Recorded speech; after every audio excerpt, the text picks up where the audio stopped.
Wala na, lusot na yung clutch natin mga bossing, oh. Malalim na yung clutch.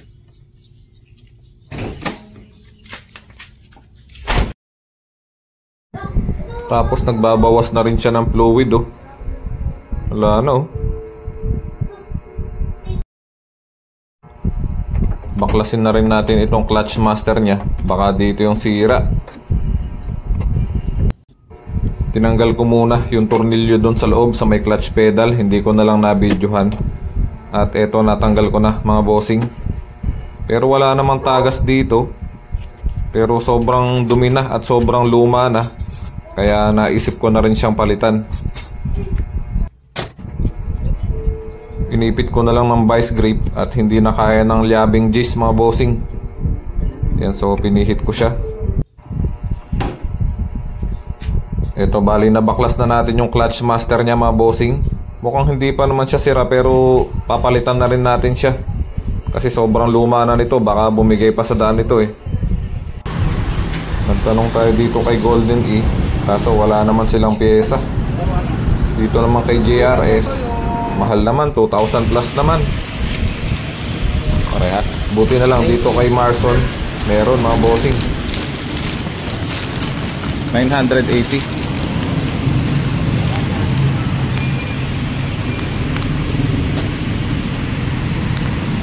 Pwede ko ipalit yung dati ko kasi mahaba to yun. Oo, buta mo na lang. Pwede naman. Natatanggal dito yan? Oo, natatanggal yan.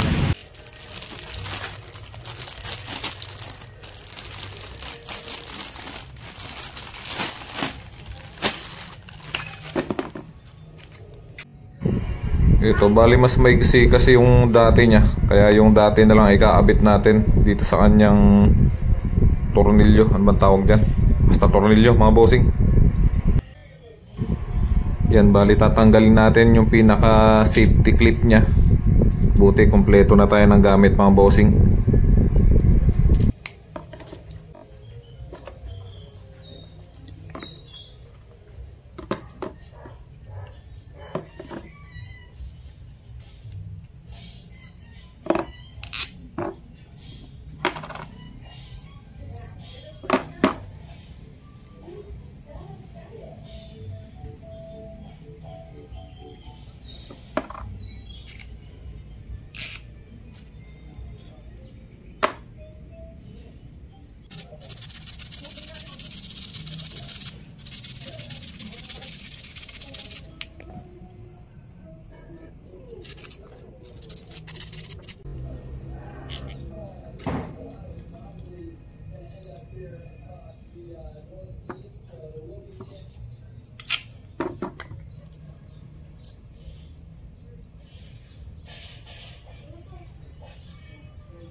Pinugahan ko muna ng tubig yung mga natapon na brake fluid at makakasira ng ano yun, pintura mga bossing.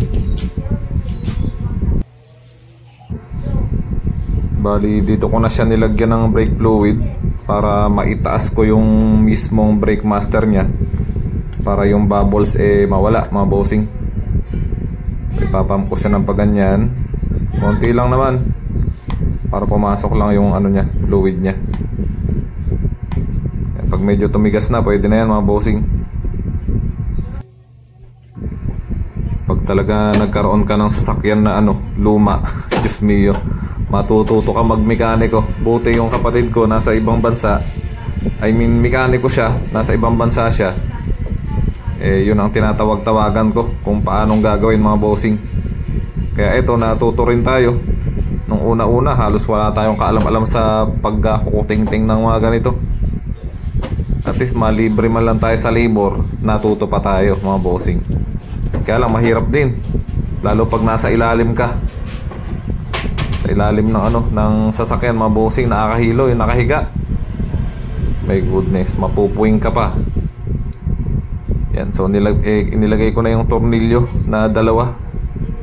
Tapos ikaabit ko mamaya yung mismong tornilyo dun sa may clutch pedal niya. Kaso hindi ko na nabidyohan mga bossing. Ito pala, meron pala mga bossing yan. So pinihit ko lang ng kamay muna. Mamaya lang natin higpitan. Ang hindi ko nabidyohan yung pagbi-bleed mga bossing. Kailangan meron kang kasama na tatapak dun sa may clutch niya para mapasingaw mo dito, mapag-bleed ng maayos mga bossing ko. Bali sa pagbi-bleed ng brake fluid, kailangan may tagatapak dun sa loob, ano. Pabobomba mo muna yung ano niya, clutch na, tapos tapak, tapos pasingaw ka dito sa nozzle niya mga bossing. Tapos ganun ulit, bomba ulit, tapak, pasingaw, sara, and paulit-ulit lang mga bossing. Bomba, tapak, pasingaw, sara, hanggang sa tumigas mga bossing. Mga 3-4 lang siguro, okay na yon. Titigas na siya hanggang mawala yung kanyang bubbles o air pocket na tinatawag. Tapos nung naikabit na natin yung brake master, pagka ako nagbabawas pa rin ng fluid, eto pala mga bossing, yung kanyang piston sa baba, yung tumutulak sa push rod, ito pala yung sira na, oh. Yan ang pala, wala ng clutch halos, oh. So pinalitan na rin natin siya. Ito bali 250 siya. Ang maganda, nagkaroon ng spring kasi yung dati niya walang spring eh. Ito at least ano na, full set na siya. 250 yung binayad natin dito. Bali madali lang naman siya ikabit. Ikabit nyo lang yung kanyang spring, tapos yung kanyang push rod. Saan ba yung push rod? Ito pala. Yan. Tapos yung spring nya. Yan. So bali na ikabit na natin yung piston kanina. Hindi lang natin na ipakita. Tapos yung kanyang goma mga bossing, para hindi tumagas yung tawag dyan, brake fluid. And okay na, kakabit na natin. Kaso hindi na natin na videohan mga bossing.